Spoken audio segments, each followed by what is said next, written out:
The United States government is going all in on crypto, specifically on blockchain technology, all at the same time as the Trump family is going all in on crypto. We have a lot to talk about here on the Friday Five with NLW live from Vegas. Let's go. Let's go.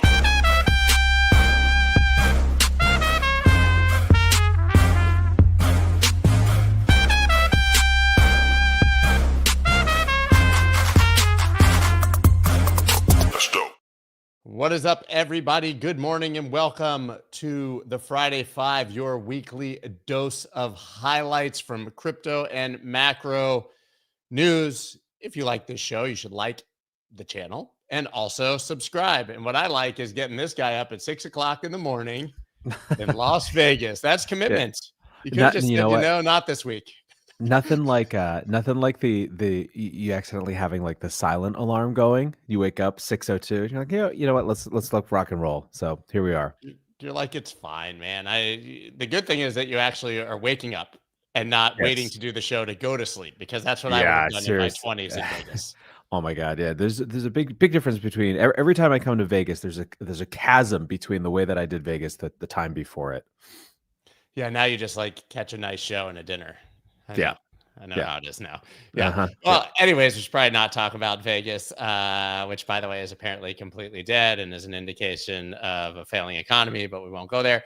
We've first got the United States government and their new commitment to utilizing blockchain technology. Here we go. U.S. puts GDP data on the blockchain in Trump crypto push. This is obviously Lutnick and the Department of Commerce, and saying that they're going to basically use Chainlink to bring data onto the blockchain on, I think it was 8 public blockchains.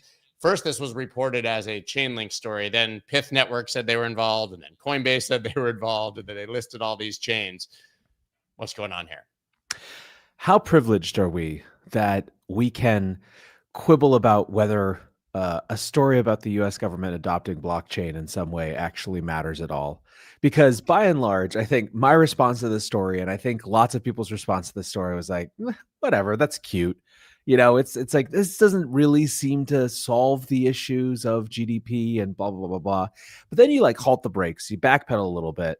And when you think about whether it's just the sort of taking outside of the context of whatever cynical response we might have to sort of broader issues going on as relates to, numbers and the way that the economy is reported, it's a profound and cool step, if nothing else, for the government to be exploring ways to take the immutability of blockchains and apply it to government data. So I think on the one hand, I find myself being grizzled and cynical and just sort of not caring about these sort of things. But at the same time, I think, again, if you can take that step back, it's very cool, right? This is not some grand transformational thing. And relative to the a million things that have gone on with this administration, when the history books are written, it'll be fairly low, right? This is a tiny little footnote. But the fact that this is the type of thing that we now get as a footnote, I think, is in and of itself telling. Yeah, but the most important question here that we haven't asked is, which of my bags is going to pump because of this news? All of them, of course. Okay, good. So as long as all of my bags are going to pump, it'll be big news. If none of my bags pump in the next 24 hours, this will be forgotten. Look, the question of whether blockchains have real utility does remain and lurk for some people in some sections of some markets. And things like this, where, again, you can quibble about which problems a given approach might solve, but it's the U.S. government saying this is actually useful for XYZ reasons, and we're going to take the time to go through with it. That's a cool thing. Yeah. So speaking of the government and adoption, we not only have the government adopting blockchain, we also have the government adopting socialism and taking free stakes in large companies. Intel gets $5.7 billion from Trump deal, as White House says details are being ironed out. Effectively, we have Trump and the United States government criticizing Intel, saying what a dumbass their CEO was. Well, now they got 10% for free. He's no longer a dumbass, and they're likely to get all the big government contracts. And oh, by the way, Bessent rules out a U.S. stake in Nvidia after Intel deal. We're not going to take all the companies, just this way. Yeah.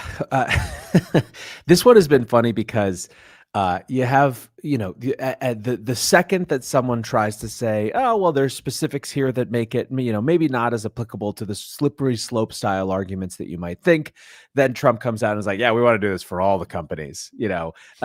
Look, I think that there's a few different things going on here. One, the administration was always going to play by its own set of rules. This, frankly, like, people voted for them to throw out the traditional playbook, and throw out the traditional playbook. They certainly have.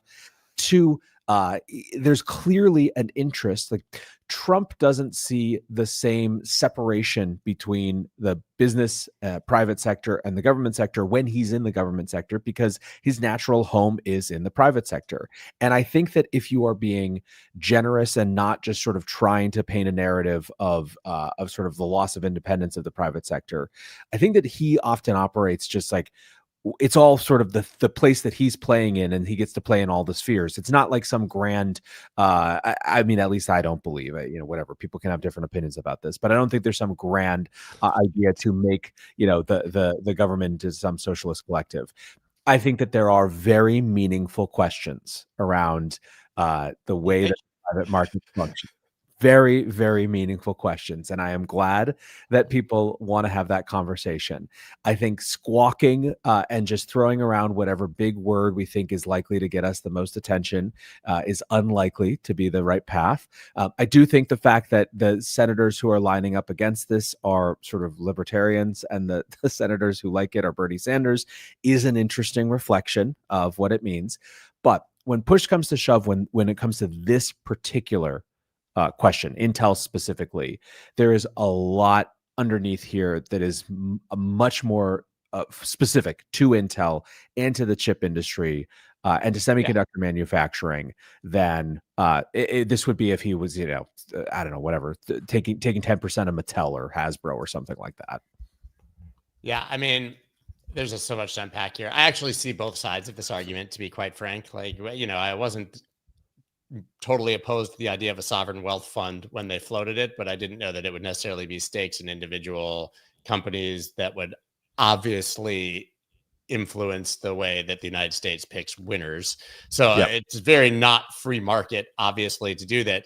The flip side is that we're giving a bunch of companies a lot of money anyways in grants. So why shouldn't the United States and its citizens benefit from that? So I guess I see that side of the argument. There's just literally no way that you have free, fair market competition if the United States government has a stake in seeing a winner. Yeah. So for me, I don't even think the grant thing, I actually think is that's for me more in still the column of bad reasoning for this particular issue. I think I'm not opposed to the idea that there are ways for the U.S. government to invest in mission, sort of industries or specific businesses that have critical national security dimensions to them.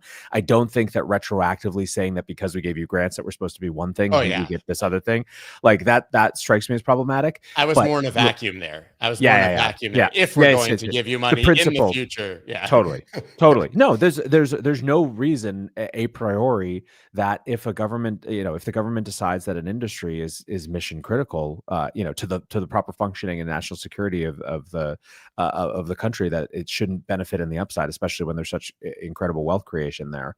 But I think that, again, coming back to, for people who are not spending a lot of time with with and around AI and just sort of advanced computing in general, we do not have the capacity to make chips. Nvidia does not make its own chips. It is reliant on TSMC, which is 80 miles off the coast of China.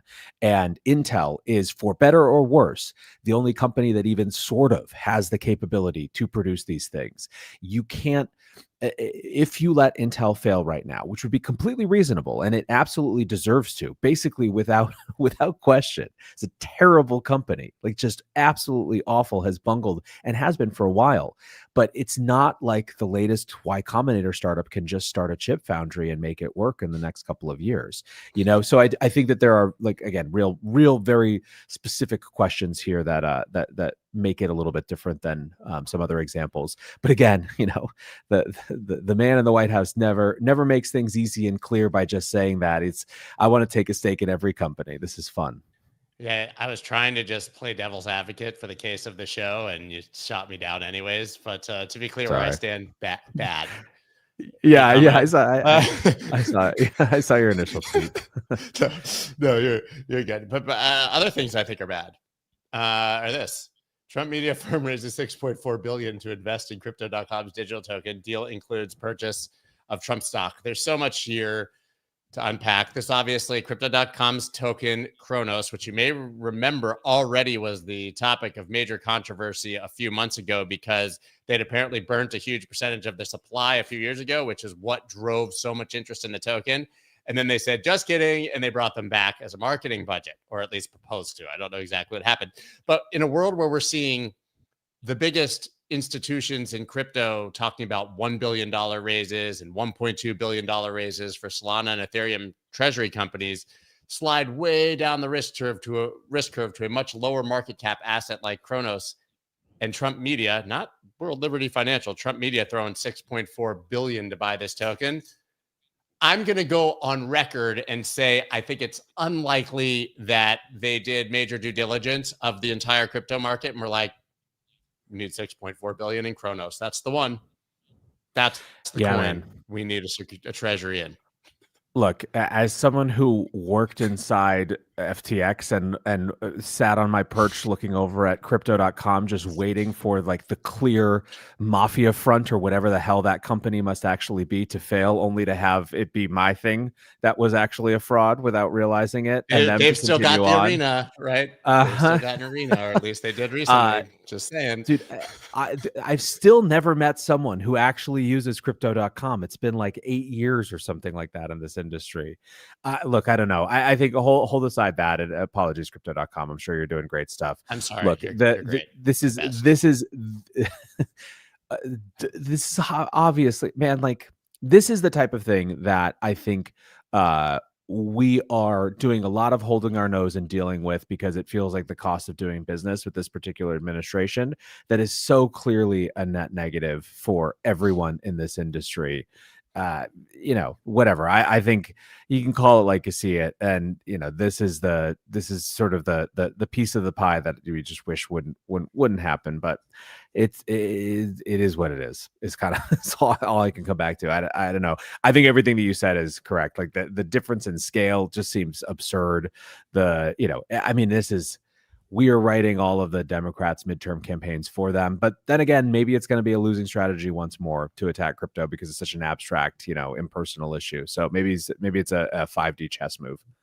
Pretty upset because I was feeling like crypto.com has an arena. They do F1. They're literally everywhere. And they were probably looking at the Friday 5 next as a big sponsorship opportunity. Yeah. Actually, I know nothing about them, to be honest.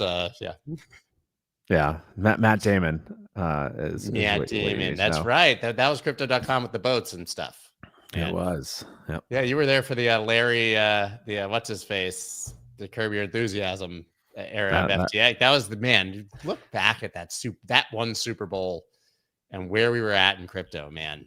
What a time to be alive. If anyone wants a retrospective on that, like 2 or 3 Sundays ago, there was an op-ed that came out that was basically like about how crypto marketing had lost the plot and sort of it got into the FTX era. And I spent about 20 minutes articulating exactly what our strategy was. So if you're interested, it's there. Yeah. Perfect. And Trump hasn't stopped at taking control of financial markets, both crypto and corporates. He's also firing off Fed governors. Trump faces key legal tests in effort to exert control over Federal Reserve. Fed Governor Lisa Cook is seeking a temporary restraining order against the president's attempt to fire her. I'm going to be honest. I saw this one and I chose to just not read it all week. Yeah. This is one of those I was like, I could dig into this or I can just forget that this ever happened. Yeah, it's very, very reasonable approach, especially because when it comes to the specifics, this is going to be an endless battle. Lisa Cook is not, it doesn't appear going to sort of like go off quietly and, and just sort of accept the punishment being doled out for. It's going to be a battle. I think what's interesting to me as I have been observing more the market's response to this story than the story itself. And, it's dangerous, I think, to overcall shifts in sentiment and shifts in the narrative. But I do think that the combination of discourse around this Intel thing, plus all of the sort of the administration's conversations around it, plus this specific firing of this Fed official, has for many people tipped them over from the questions that we have about the White House's intervention in private markets are lurking in something in the future to they're real, they're here right now. You had a former Fed governor who had written an op-ed like 3 or 4 weeks ago, basically being like, chill out, don't worry. Trump's actual ambitions as relates to Fed independence probably aren't that bad, who then came back out and wrote another op-ed and was like, whoops, just kidding. We should be worried now. And there's a lot of that happening on, FinTwit and places like that. So again, it feels to me like the combination of recent moves have certainly ratcheted up the concern among some parts of sort of the financial analysts and financial commentary market around just how willing to intervene in sort of non-government or non-White House at least functions of the market this White House is willing to be. And yet another beautiful segue. Speaking of places that they're trying to intervene in markets, it's obviously not just at that side of the Fed, but we've got Jerome Powell giving his speech, who we know that Trump wants to fire, had the greatest memeable event of all time when he went and looked at his building. But we had Jackson Hole last week, the Super Bowl of monetary policy, where the world watches one old man for which way he's going to cough, sneeze, or hiccup to see which way we're headed with financial markets. And he gave a speech, and I still can't get consensus on whether it was dovish, hawkish, or what it meant for future rates, because people are so divided on literally everything. Yeah, it was, boy, even for a man who has specialized in saying nothing with a lot of words throughout his tenure, this one said a lot with no words. I mean, to some extent, it is like the final triumph of Powell from a speaking perspective, that it is just fully a Rorschach test for whatever you want to say, with an ever so slight, perhaps head nod towards what the market wanted to hear, sufficient for them to take and run with it as though it was exactly what they wanted to hear. For anyone, we talked about this a little bit last week, whether there was going to be fireworks, and him just burning the house to the ground on the way out. This was a very tired public official on their way out the door with the flu, barely able to get through the speech, misspeaking at key parts and having to have the transcript correct them. This was not a firebrand speech by any stretch of the imagination. Look, for markets, they heard that Powell was, saying that we are potentially in a place to consider a change in policy direction. Now, again, there's about 18 paragraphs around it that are caveats and provisos about, why things could be looked at in multiple different directions. But, I think that a lot of us had our odds on betting was for him trying to give himself more flexibility to not cut by being hawkish.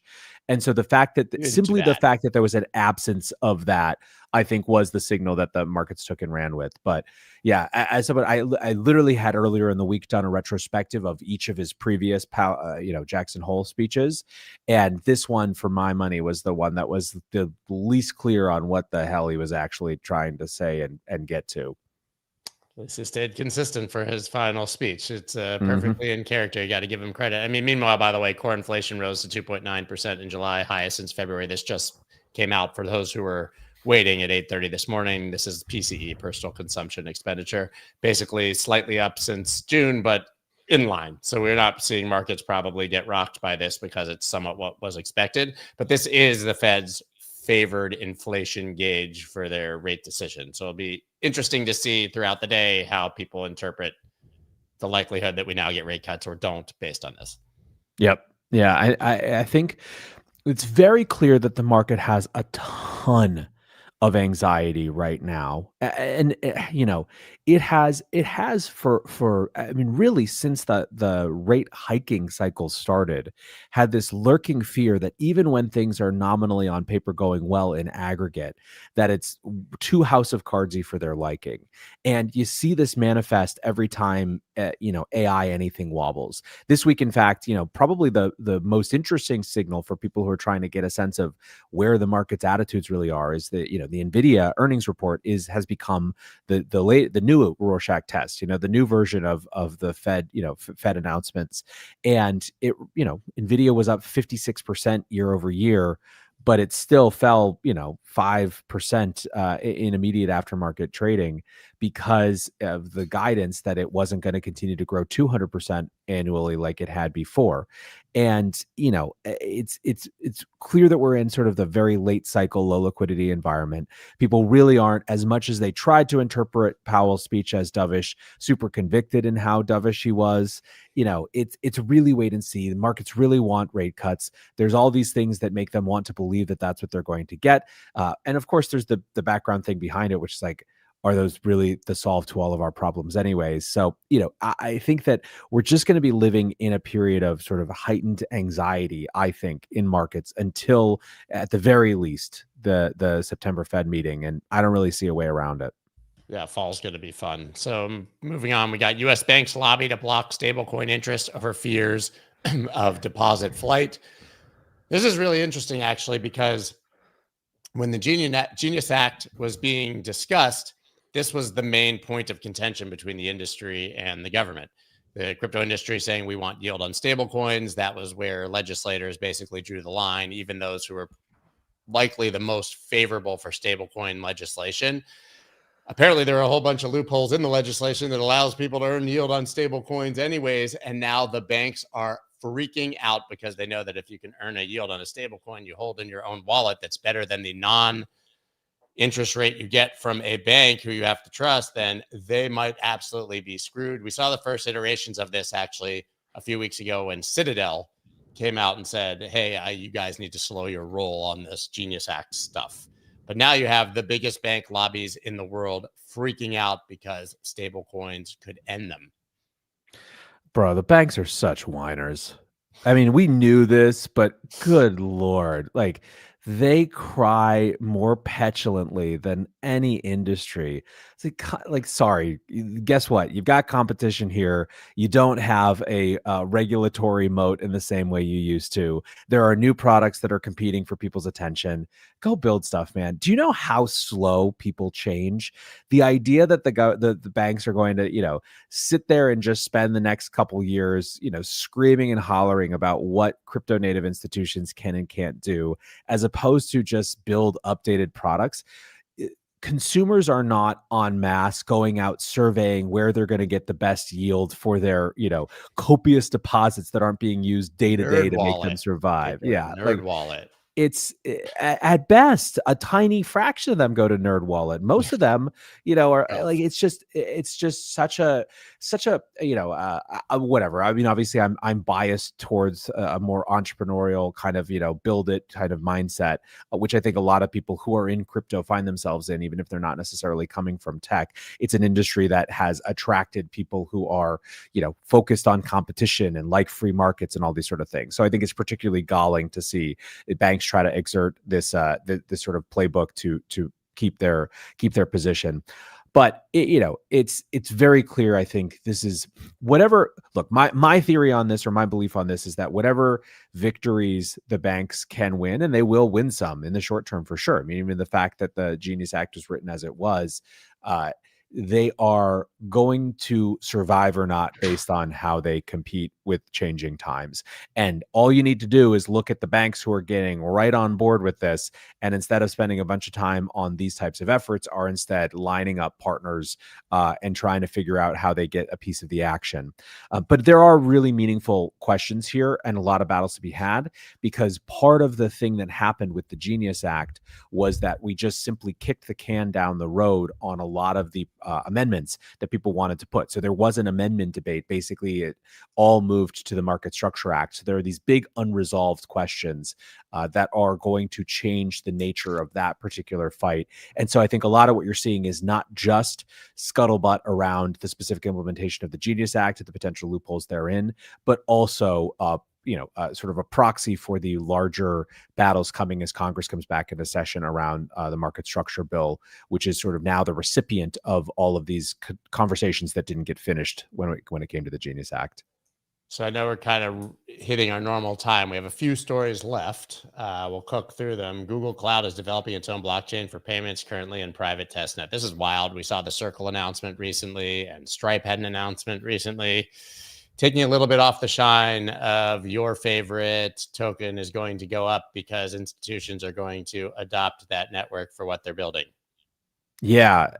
Look, everyone's gonna try and build their own thing. How long it lasts, we've seen this story before. I think there's reason to be skeptical, but if you want to take a positive or sort of optimistic view of this, Google only does things because they think there's really interesting economic activity and they think it's good for them. So this is not a story that's like just trying to jump on a trend for headlines. It's them, looking to participate in this space. And so again, maybe we quibble around the efficacy of sort of the balkanized public or private chain world that seems to be coming back around again. But it is, I think, an indicator of, broadly speaking, where things are going, that, the behemoth that is Google is interested in, again, in this big way. 100%. And this is a story that's been unpacked all week, but still, I think kind of one of the bigger stories of the week was that we had the Bitcoin dump last week on a Sunday because somebody sold 24,000 Bitcoin into thin liquidity on a weekend. And this really being pointed to for the reason we kind of started trading down here around 110,000 where we're sitting right now. I mean, any new and unique thoughts on this one? No, to me, I thought that the best take on this, the one that again, you're not going to be able to apply this to everyone, but Checkmate, formerly of Glassnode, who obviously does on-chain data, said what this means is Bitcoin demand has. Oh no, sorry, that's the wrong tweet. Anyways, he said something basically that's like, this isn't complicated, guys. A couple of years ago, Bitcoin whales were looking at, the threat that their, main asset could be seized and forfeit from an unfriendly government. And now we're in the place that we are. By and large, if you want an explanation for whale selling, it's that they can finally estate plan and do all the things that they haven't been able to do for a decade. And it's as simple as that. And I think that, broadly speaking, that's sort of where I am with all of the whale selling. I think in each particular case, there are plenty of things that that contravene that if you go look at sort of specific examples. But I don't know. I think that we will look back at this period of whale selling in this sort of favorable early days of this administration as just a very kind of a one-time, in retrospect, inevitable sort of distribution. I think the other thing is, again, if you're zooming out far enough, you need, as Bitcoin becomes more a bigger part of the global system, you have to have whales redistribute some of their stack. Otherwise, it's going to be hugely problematic, right? If everyone is accumulating just like Sailor, there's very little supply to go around. So there's reasons to be glad, even if not in the short term for our bags, that there's some amount of whale redistribution happening. But none of those stories ultimately, freak me out all that much in the context of just sort of the very natural human need to diversify and get some liquidity. Yeah. I mean, listen, price is still down now, but if you remember what actually happened on Sunday was price went down $4,000 in a few minutes and bounced all the way back up. So if you were looking at it in real time, actually the market on a Sunday in low liquidity had enough demand to absorb 24,000 Bitcoin and selling and bounce right back and only be down a couple percent on the day. That's the bigger story, I think, if you were actually watching it in real time. Yeah, I think it's a great point. So I'm going to let you go back to sleep after your long night at Marquee. Yeah. I know that you were clubbing until you came to this show. Omnia here at Caesar's Palace. Just never open your mouth in the pools. Like, don't let any of that water ever. There was this study on it, man. It's the dirtiest place on earth. You'd rather literally like drink the Ganges than the Encore Beach Club swimming There's pool. there's weird signs around how you're not supposed to go in the pool if you have giardia. It's like, well, thank you. I wasn't sure. If you have a paper cut, Yeah. avoid this pool like the plague, because you might actually get it. All right, guys, NLW is amazing. Check the breakdown. Let the guy go back to sleep. We'll see you next week. Thanks. Later, guys. That's dope.